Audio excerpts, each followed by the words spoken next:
जैसे एक बड़ा संकल्प है पेट्रोल डीजल का संयम से इस्तेमाल करना। साथियों, हमें पेट्रोल डीजल का उपयोग कम करना होगा। শুরুতেই একটা প্রশ্ন, পেট্রোল বাঁচান, বিদেশ ভ্রমণ কমান, ওয়ার্ক ফ্রম হোম ভাবুন, প্রধানমন্ত্রী হঠাৎ এমন বার্তা দিলেন কেন? বিশ্বজুড়ে যুদ্ধের আগুন, তেলের দামে বিস্ফোরণ, শেয়ার বাজারে আতঙ্ক, সোনার দামে উত্থান, আর ঠিক সেই সময়ই দেশের মানুষকে সতর্ক করলেন নরেন্দ্র মোদী। তাহলে কি ভারত কোনো বড় অর্থনৈতিক ঝড়ের সামনে দাঁড়িয়ে, নাকি আবার ফিরছে করোনা সময়ের সেই ভয়ঙ্কর লকডাউন আতঙ্ক? কারণ প্রধানমন্ত্রী সরাসরি লকডাউন শব্দ ব্যবহার না করলেও ওয়ার্ক ফ্রম হোম, জ্বালানি সাশ্রয়, অপ্রয়োজনীয় খরচ কমানো, এই বার্তাগুলো এখন দেশ জুড়ে তৈরি করেছে নতুন জল্পনা। অন্যদিকে পশ্চিম এশিয়ায় যুদ্ধ পরিস্থিতি যত ভয়াবহ হচ্ছে, ততই বাড়ছে অপরিশোধিত তেলের দাম। তার সরাসরি প্রভাব পড়ছে ভারতের অর্থনীতি, শেয়ার বাজার, টাকার মান, এমনকি সাধারণ মানুষের রান্নাঘরেও।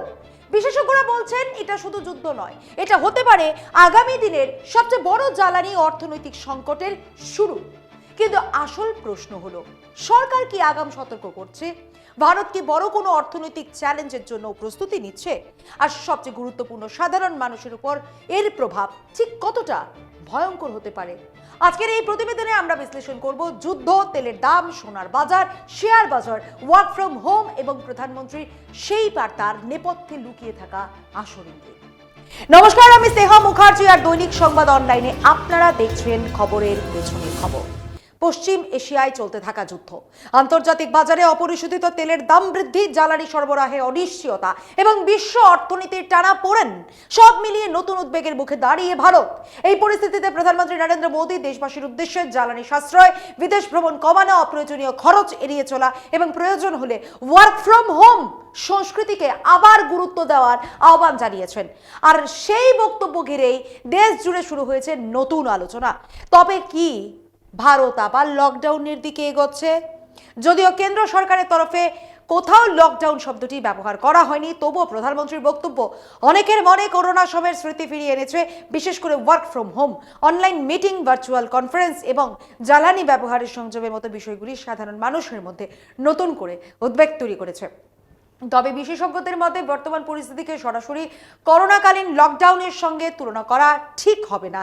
বর্তমানে সবচেয়ে বেশি প্রভাব ফেলছে পশ্চিম এশিয়ার যুদ্ধ পরিস্থিতি। যুদ্ধের কারণে আন্তর্জাতিক বাজারে অপরিশোধিত তেলের দাম দ্রুত বাড়ছে, বিশ্বজুড়ে জ্বালানি সরবরাহ ব্যবস্থায় চাপ তৈরি হয়েছে। ভারত বিশ্বের অন্যতম বৃহৎ তেল আমদানিকারক দেশ হওয়ায় এই পরিস্থিতির সরাসরি প্রভাব পড়ছে দেশের অর্থনীতিতে।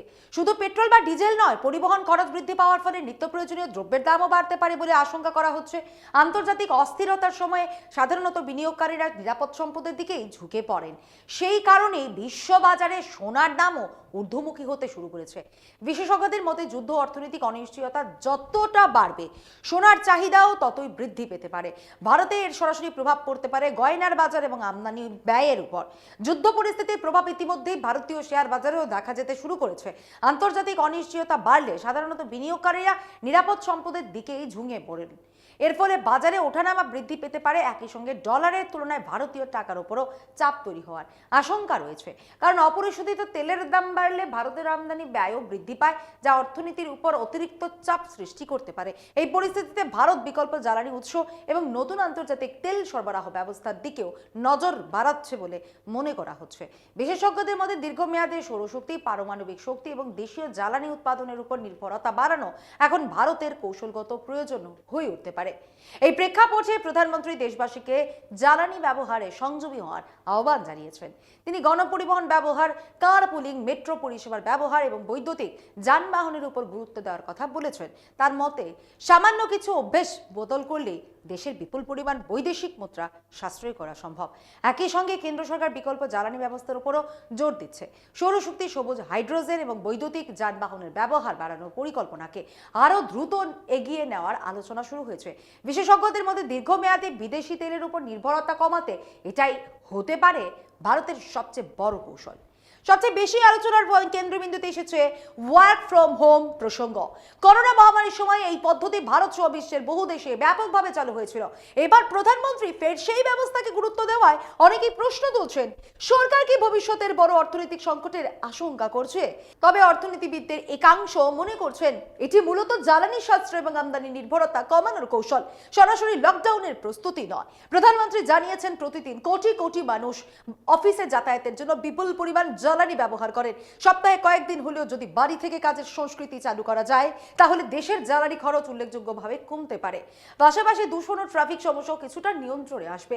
তিনি আরও পরামর্শ দিয়েছেন অপ্রয়োজনীয় বিদেশ ভ্রমণ এবং সোনা কেনার প্রবণতা সাময়িকভাবে কমাতে, কারণ এই দুই ক্ষেত্রে বিপুল বৈদেশিক মুদ্রা ব্যয় হয়। আন্তর্জাতিক পরিস্থিতি অনিশ্চিত হয়ে ওঠায় সরকার এখন বৈদেশিক মুদ্রা সংরক্ষণকে বিশেষ গুরুত্ব দিচ্ছে বলে মনে করা হচ্ছে।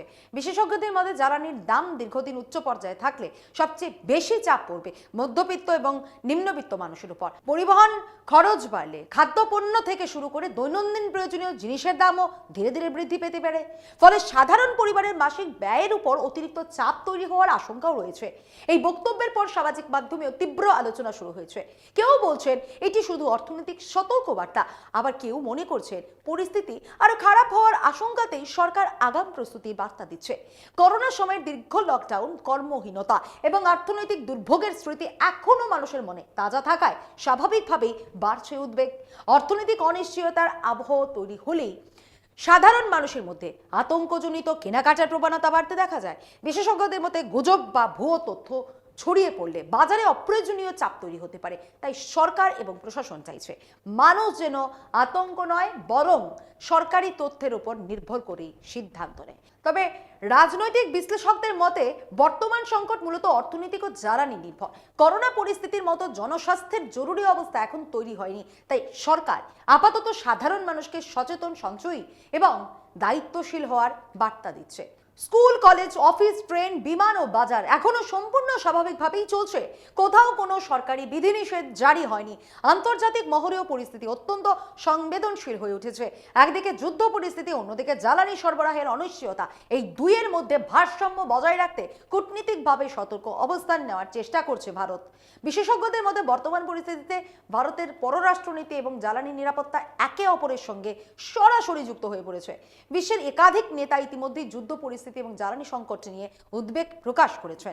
মার্কিন প্রেসিডেন্ট ডোনাল্ড ট্রাম্প প্রশাসনও আন্তর্জাতিক বাজারে অস্থিরতা নিয়ে নজর রাখছে বলে জানা গিয়েছে। ইউরোপ এবং এশিয়ার বিভিন্ন দেশও জ্বালানি সুরক্ষা, সরবরাহ এবং অর্থনৈতিক স্থিতিশীলতা বজায় রাখতে জরুরি বৈঠক শুরু করেছে। ফলে পরিস্থিতি এখন শুধুমাত্র আঞ্চলিক নয় বরং বৈশ্বিক অর্থনীতির জন্য বড় চ্যালেঞ্জ হয়ে উঠেছে। বিশেষজ্ঞদের মতে ভবিষ্যতে হাইব্রিড ওয়ার্ক কালচার আরও জনপ্রিয় হতে পারে, অর্থাৎ সপ্তাহে কয়েকদিন অফিস এবং কয়েকদিন বাড়ি থেকে কাজ। প্রযুক্তির উন্নতির ফলে এখন বহু ক্ষেত্রেই দূরবর্তীভাবে কাজ করা সম্ভব হচ্ছে। পাশাপাশি নমনীয় কাজের সময় চালু হলে নারীদের কর্মসংস্থানও বাড়তে পারে বলে মনে করা হচ্ছে। বিশেষ করে আইটি, কর্পোরেট এবং পরিষেবা ক্ষেত্রের বহু সংস্থা ইতিমধ্যেই হাইব্রিড কাজের মডেল নিয়ে নতুন করে ভাবতে শুরু করেছে বলে মনে করা হচ্ছে। কারণ জ্বালানি খরচ কমানোর পাশাপাশি অফিস পরিচালনার ব্যয়ও এতে অনেকটা কমানো সম্ভব। তবে এর প্রভাব ভবিষ্যতে শহরের রিয়েল এস্টেট এবং চাকুরির বাজারেও পড়তে পারে বলে আশঙ্কা করছেন বিশ্লেষকদের একাংশ। সব মিলিয়ে এখনো পর্যন্ত ভারত আবার লকডাউনের পথে হাঁটছে এমন কোনো সরকারি ইঙ্গিত নেই। তবে আন্তর্জাতিক যুদ্ধ পরিস্থিতি, জ্বালানির মূল্য বৃদ্ধি এবং বিশ্ব অর্থনীতির অস্থিরতা ভারতকেও সতর্ক করে তুলেছে। তাই কেন্দ্র সরকার এখন থেকেই সঞ্চয়, সংযম এবং দায়িত্বশীল জীবনযাত্রার উপর জোর দিচ্ছে। এখন সাধারণ মানুষের মনে সবচেয়ে বড় প্রশ্ন, এটি কি শুধু সতর্কবার্তা নাকি ভবিষ্যতের আরো বড় অর্থনৈতিক চ্যালেঞ্জের আগাম ইঙ্গিত? যদিও সরকার এখনো কোনো কঠোর পদক্ষেপের কথা বলেনি, তবুও আন্তর্জাতিক পরিস্থিতির দিকে নজর রাখছে গোটা দেশ। এই মুহূর্তে সবচেয়ে গুরুত্বপূর্ণ বার্তা সম্ভবত একটাই, আতঙ্ক নয়, সচেতনতা। কারণ বিশ্ব পরিস্থিতি যত জটিল হবে তার প্রভাব কিন্তু সাধারণ মানুষের জীবনেও তত বেশিই পড়বে। আর সেই কারণেই সরকার চাইছে দেশ আগে ভাগেই প্রস্তুত থাকুক। বিশ্ব রাজনীতি, যুদ্ধ, তেলের দাম, সোনার বাজার, শেয়ার বাজার এবং সাধারণ মানুষের দৈনন্দিন জীবন সব কিছু এখন যেন এক অদৃশ্য সুতোয় বাঁধা। তাই পরিস্থিতি কোথায় গিয়ে দাঁড়াবে তা নির্ভর করবে আগামী কয়েক সপ্তাহে আন্তর্জাতিক পরিস্থিতি কতটা বদলায় তার উপর। আজ এই পর্যন্তই। এমন আরো বিষয় জানতে অবশ্যই চোখ রাখুন দৈনিক সংবাদ অনলাইনের পর্দায়। লাইক, কমেন্ট আর শেয়ার করুন। দেখতে থাকুন দৈনিক সংবাদ, শুধু নামই যথেষ্ট।